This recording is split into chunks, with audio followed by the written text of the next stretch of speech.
Good morning everyone. So we're going to talk about the basic common part of computer. So first, what is computer? A computer is an electronic device that manipulates information or data.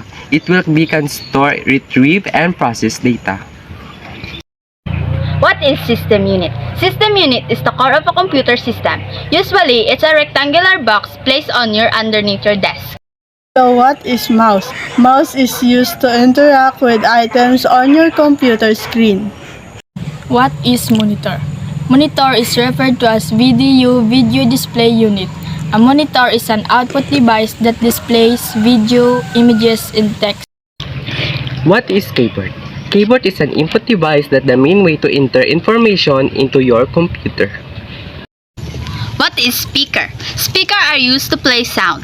They can be built into system unit or connected with cables. Speakers allow you to listen to music and hear sound effects from your computer.